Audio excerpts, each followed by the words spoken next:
Welcome guys, and in today's video we're replying to your comments, but I'm gonna go find your comments, find ones that I think need a good answering, and answer them here for you. So if you guys ready to check that out, let's go.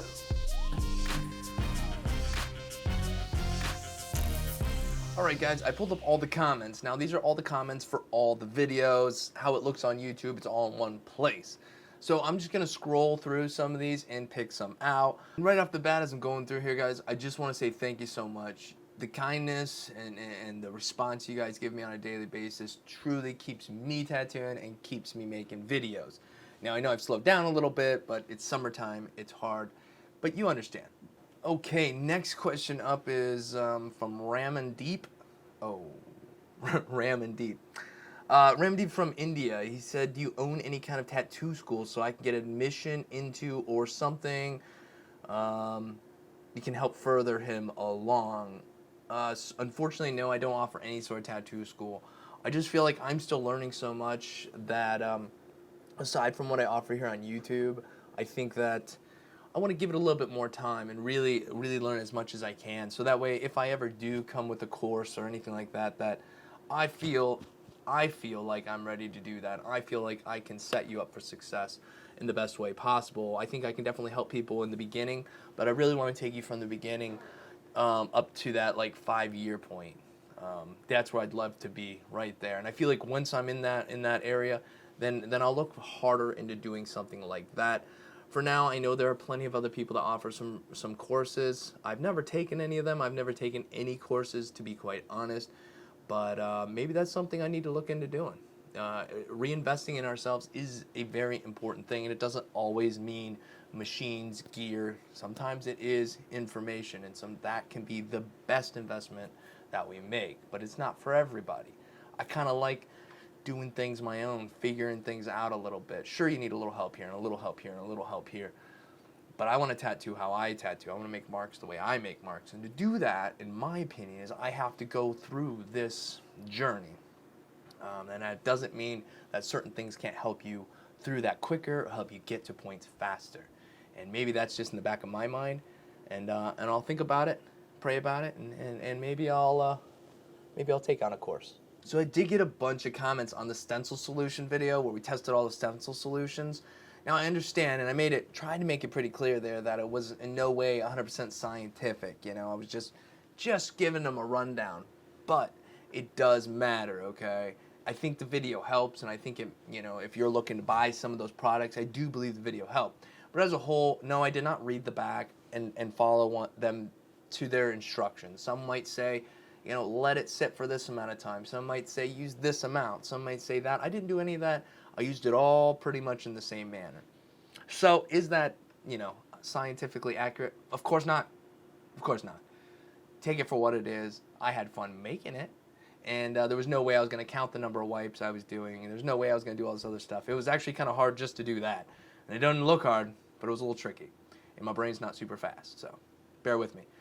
Alright, David Can asks, what machines do you use? And if you follow the channel, you know, but it's no big deal. I use the Bishop One shader for shading.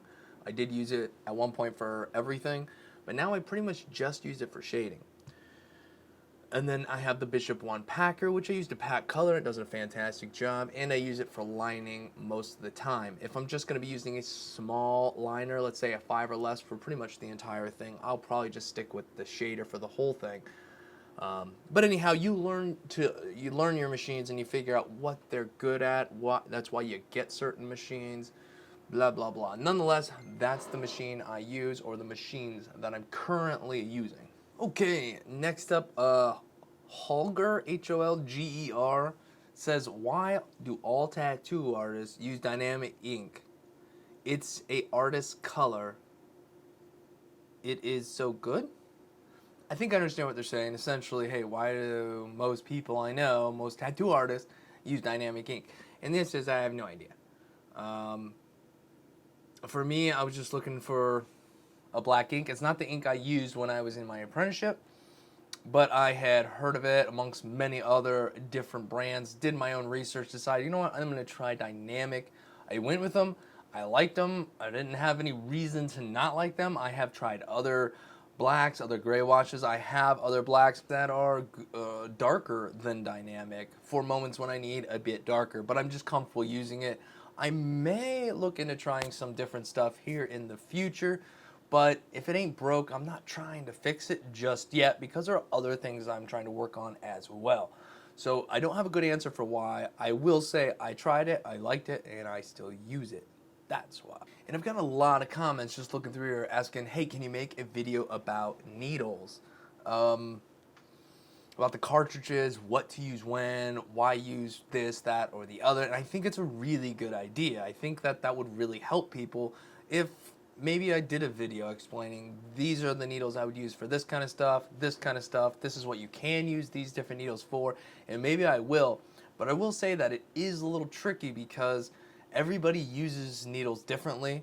I might think it's fantastic to use X needle for a Y thing, where somebody else goes, that's insane. So for me to, yeah, but I might do it. I'm going to do it anyhow, and I'm going to give you my opinions, how I do things. Just understand that when and if that video does come out, you understand it's just how I do things. So there might be a video about that. Nonetheless, just real quick, treat them like paintbrushes. Your mags are paintbrushes. What size do you use? Well, that depends on the size you want to work with. Now there are different tapers. Again, there's a lot of that goes into different needles, and it can be very confusing, and at times it still is kind of tricky to figure out exactly what you want to use for exactly what it is you're doing. But I will try to put a little time into that and make sure I put something together that will definitely help many of you out. So stay tuned for that sometime in the future. Our next question is going to come from David Brown. I do have one question. Were you drawing before getting into tattooing? I have seen so many people say that before getting into tattooing, it is best to learn drawing before tattooing. So it was a little confusing, but I get what he's asking. He asked me, was I drawing before getting into tattooing?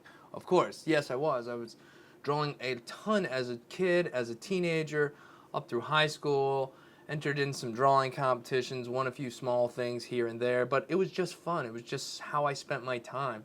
I had time, I liked drawing, and it was just so I could see the end result, see what hard work looked like. But I did that, but then after I went in the military, it really fell off for a long time. So in the same process of getting back into tattooing, or learning tattooing, I also had to re-understand drawing again. So I had to do that again, and it came back very naturally for me. But I realized that I had to expand my knowledge a little bit. I was still stuck in like high school education of how I saw things and how I drew things.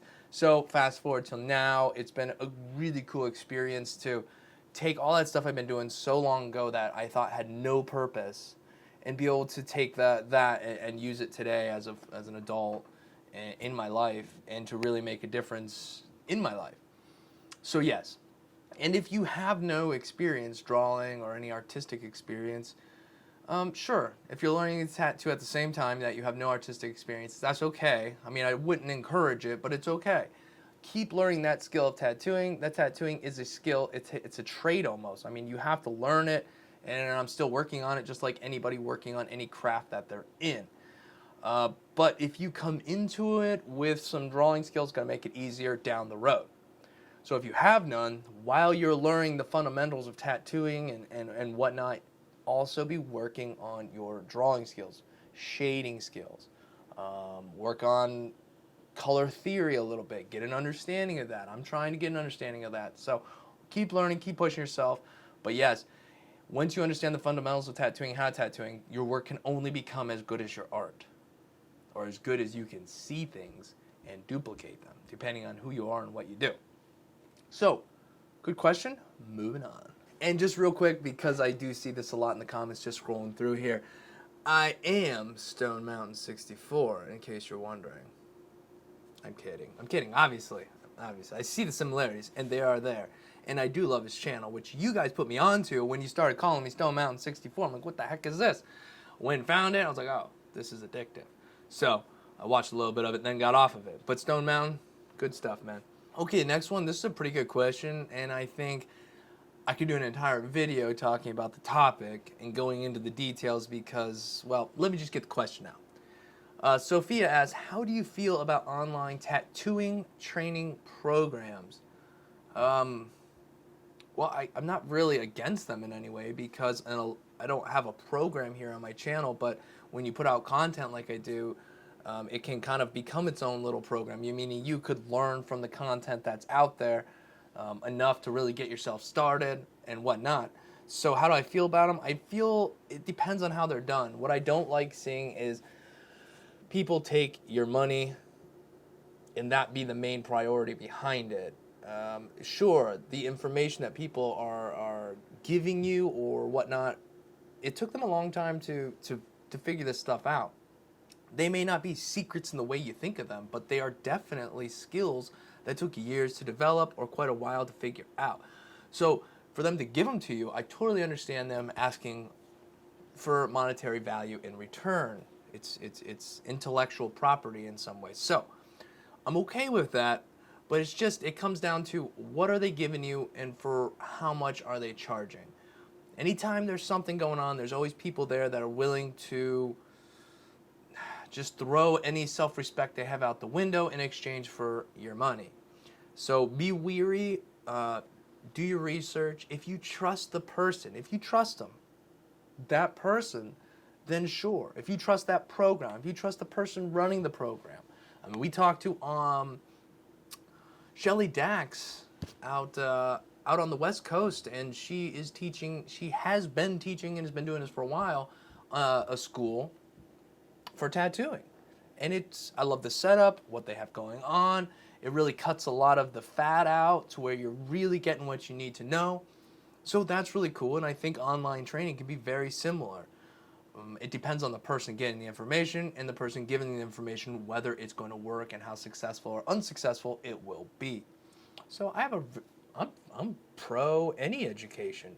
Any way you're going to learn and any way that helps you learn, absolutely. Some people have to be in a classroom looking at things. Other people need just some guidance, where other people need their hand held the whole time.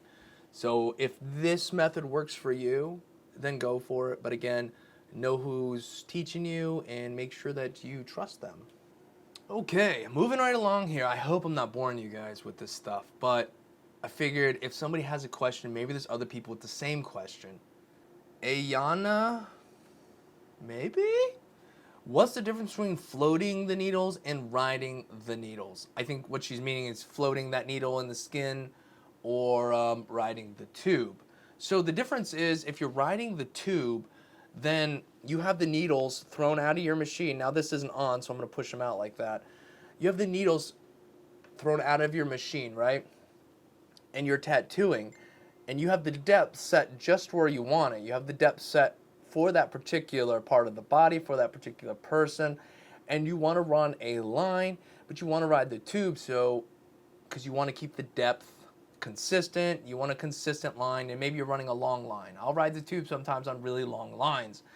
So you're setting yourself up, and you're kind of riding the tube. You're not just ramming it down and like pushing on that tube, but you have that tube there touching the skin, and that's how you're keeping a consistent flow. So that would be riding the tube, meaning again the needle is right there in the skin, it's close, and you're riding that tube along.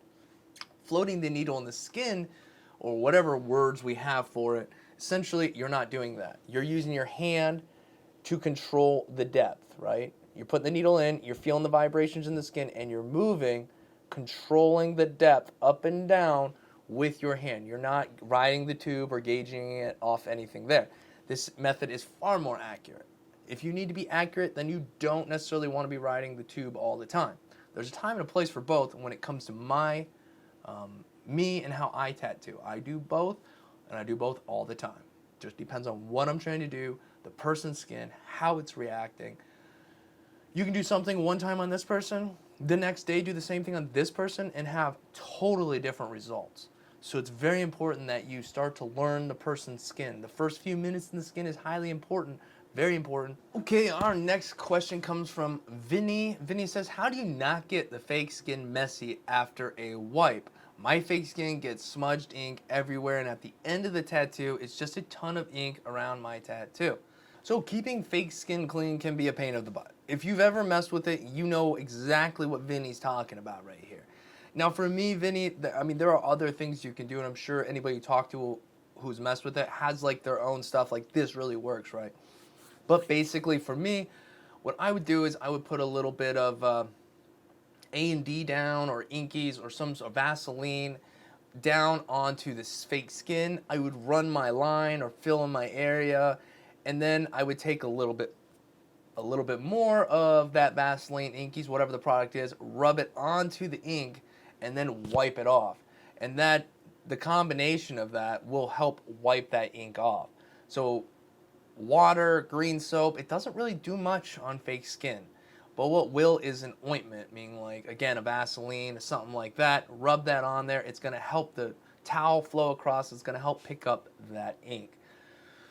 That's the best I can tell you, and I guarantee that there are many other ways to do it. If you're watching this right now and you have some information for Vinny, something that can help him out and maybe a lot of other people out, then share that in the comments. Share that information if you're willing to, and help the community out.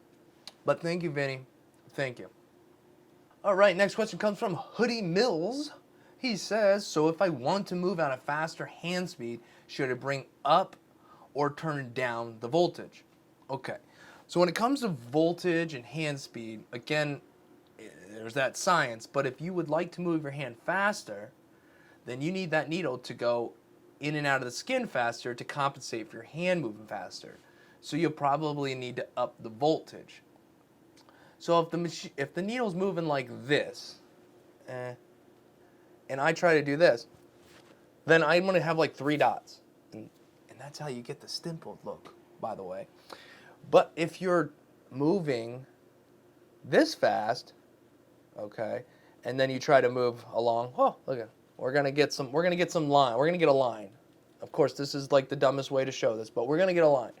If you have your machine running too fast and you move your hand too slow, you could potentially scar up the skin or have some imperfections, if you will. So really figuring out that hand speed to voltage is important. So if you're going to move slower, maybe slow your voltage down. If you're going to move a little faster, maybe up the voltage.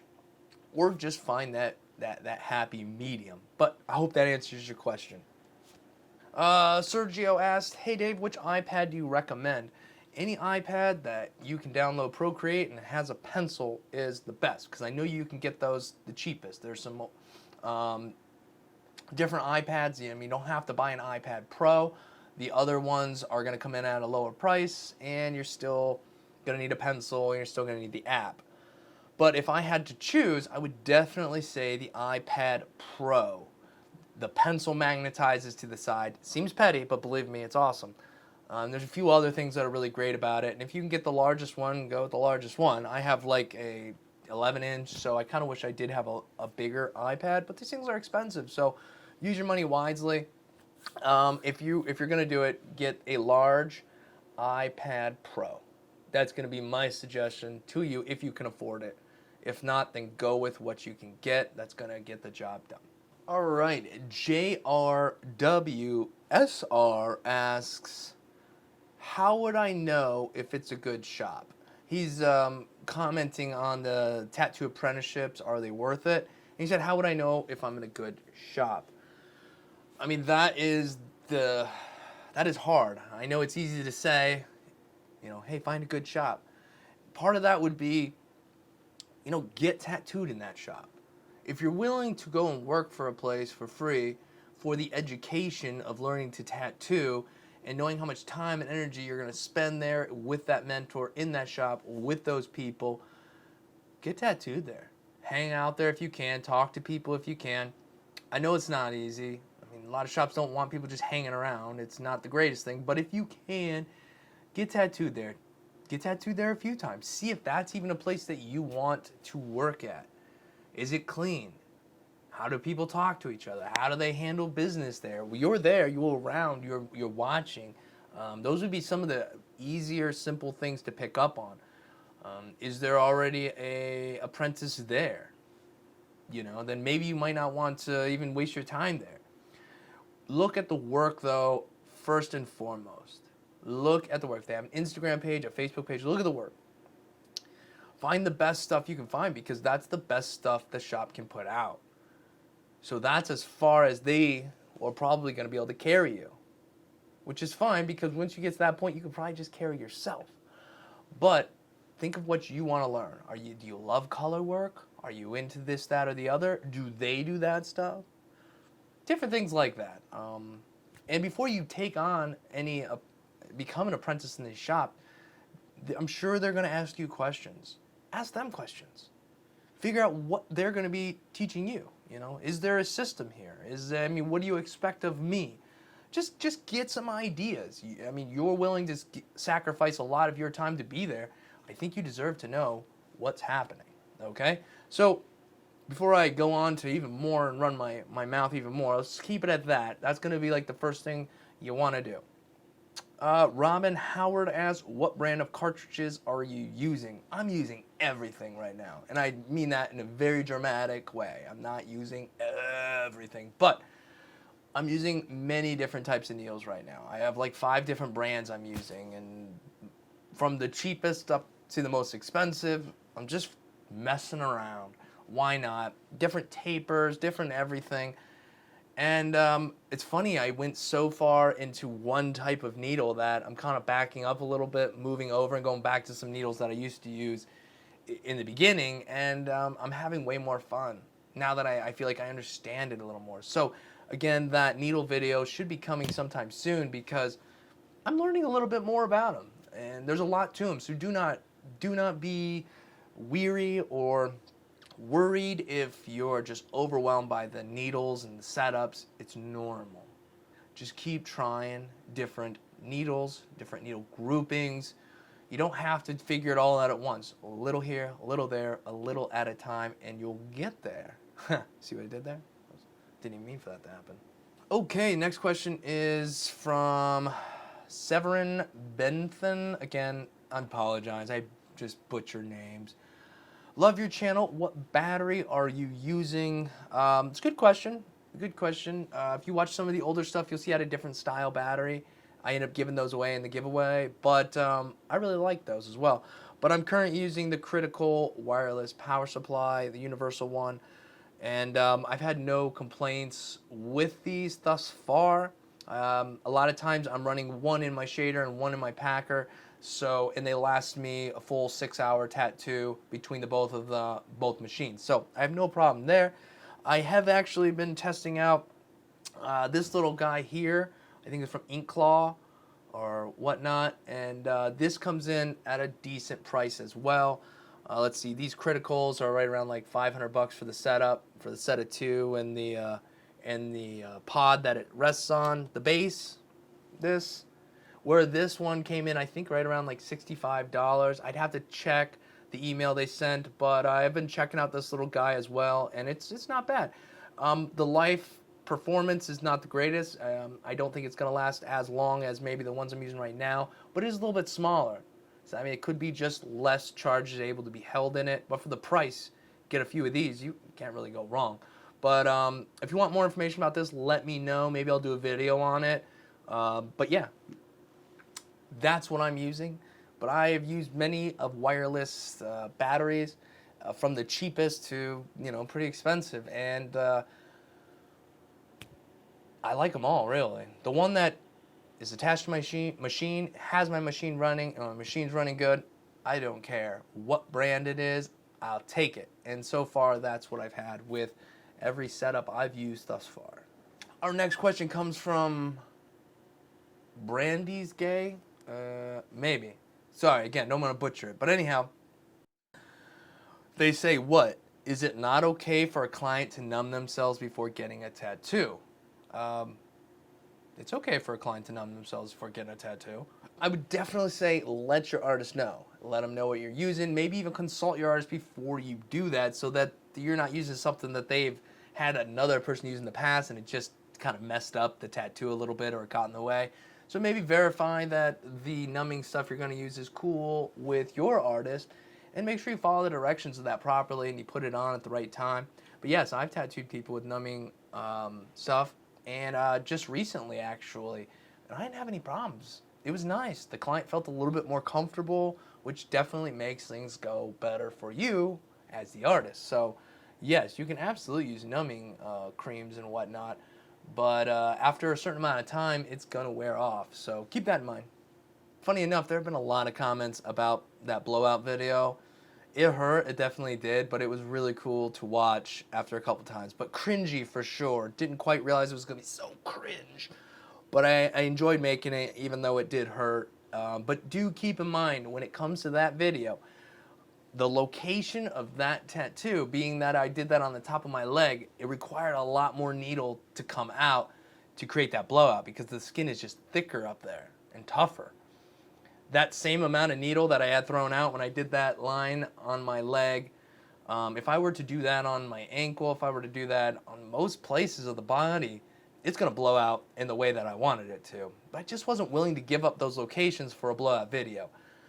But if you're watching this, I just want to send that home one more time that because of the location on my leg, it required much more needle, much more pressure. If you were to do that same thing somewhere else, it's going to be bad. Okay, so I knew that the skin was thicker there, and I tried to push it further, but I wasn't going any further. That just hurt too bad. But anyhow, I just wanted to let that be known that please don't look at that video and go, oh wow, we can shove the needle in that far and we're not going to get a blowout. You definitely will. You definitely will. I think most people understood that, but I think there might have been a few who were a little concerned. Okay, the next question is, and a really good one, a really hard one to answer too. How do you not overwork the skin when going over it so much? So, I will explain in the best way I can. I don't know if it's necessarily the best, but let's take this Packer machine for instance. This one has a 4.2 millimeter stroke. It has a much faster running motor, much more powerful motor than the shader.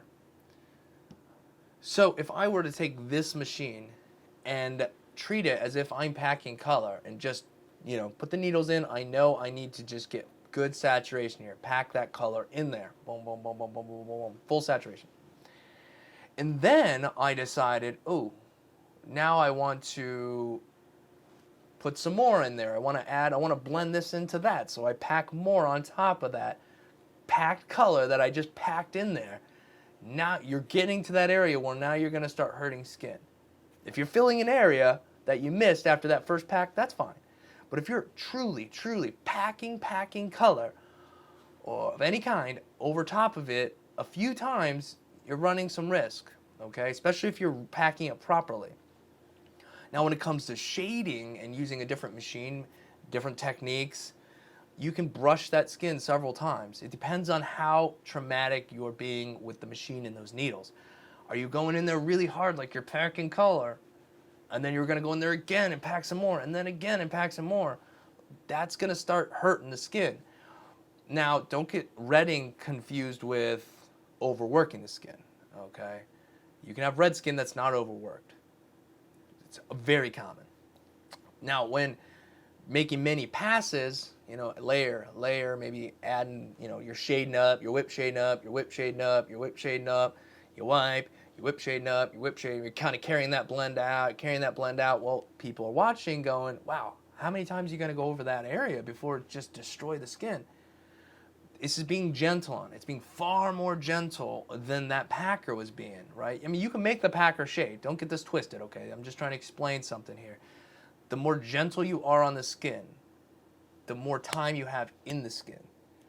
If you're going in determined to put the color in there, then get in, put the color in there, and keep moving.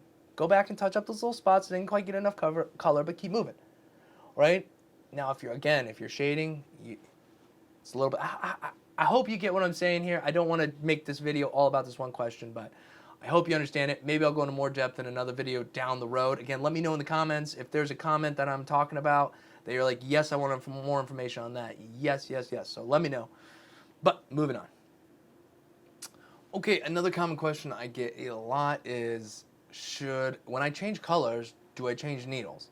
Now, I've answered this before in other videos, and the answer is no. If you're tattooing in purple and you're going to go to green, keep the cartridge in the machine, clean it out in the water, in the distilled water, wipe it, clean it, wipe it, get the ink out of that, and then you can dip into your next color. Put that color in, you can clean the needles out, dip into the next one, and keep going. So no, you don't need to throw away needles every time you change a color. Now let's say you're going from lining to shading, you take that liner needle out, you put the shader needle in. Do you need to throw the liner needle away? No.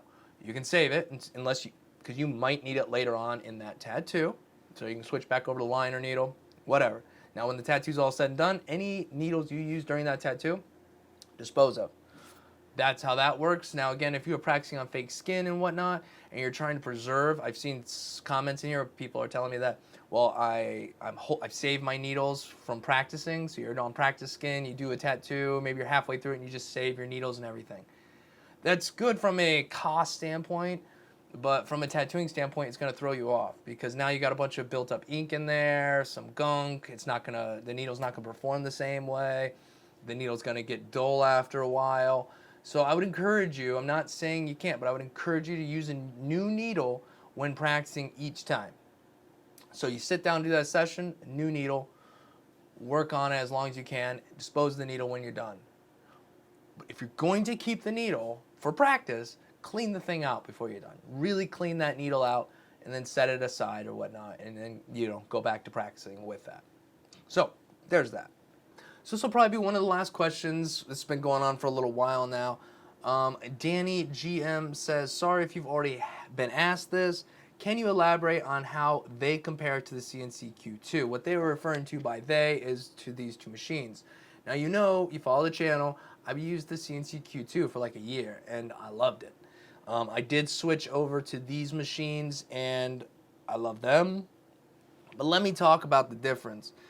I feel like the CNC Q2 is actually somewhere in between these two machines. Obviously, the strokes are going to be different, 4.2, 3.5, and the Q2 had a 3.5 stroke as well. But this runs a little softer. At first, I thought this was hitting harder. It's not. It's running smoother, but it's hitting just slightly softer. This one's hitting harder than the CNC Q2, more than likely due to its longer stroke. But the Q2 was definitely right in the middle of these two. It had a 3.5 millimeter stroke, but it had a brushless motor, so it was running a bit faster, a little bit more power, in my opinion.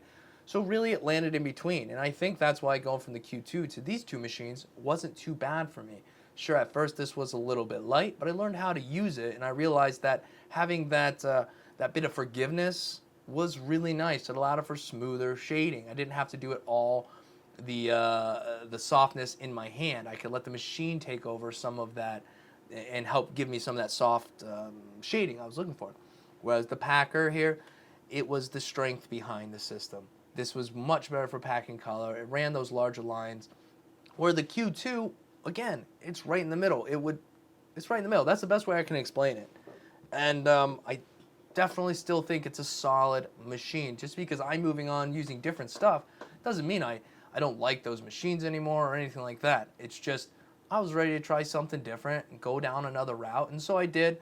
And if you're still using the Q2, keep on. That's a solid machine. It's a solid machine. I like it. And there's tons of great machines out there. Tons of them. I can't try them all. And our last statement question is from Addison Richard. He said, we need Tuesday and Thursday uploads. I've missed you. Who's with me? And I've missed you guys as well. Time has been, it's been tricky. It's been tricky. And I've even found it difficult at times to get a video to you guys every 2 weeks. It's just work's kind of picking up a little bit. We're doing some larger pieces. It's summertime. My kids are getting a little more involved in things. I'm spending a bit more time doing things with them as well in my free time. So during summertime, you might see me tailor back a little bit, but I'm not going anywhere. I'm going to stay here. I'm going to keep sharing what I know, but I'm spending some time working on myself, working on my tattooing so that I can bring you guys the best that I can bring you and share as much as I can with you. So come back once it starts to get cold again and we start coming inside a little bit more, then you're going to see more videos being uploaded again. But I really appreciate you guys for just hanging in there with me, and understanding that I just need a little time to take care of some stuff here, to do some work here. I have not forgotten. I'm still here. I still love you guys. I still want to help you succeed as much as I can. But right now, I gotta succeed a little bit. I gotta work a little bit so I can come back to the table and go, hey guys, this is how we do it, okay? But I just want to say thank you to all of you who have supported me through this journey, through this process. It's freaking amazing to see how far we've come, guys. And so much further to go.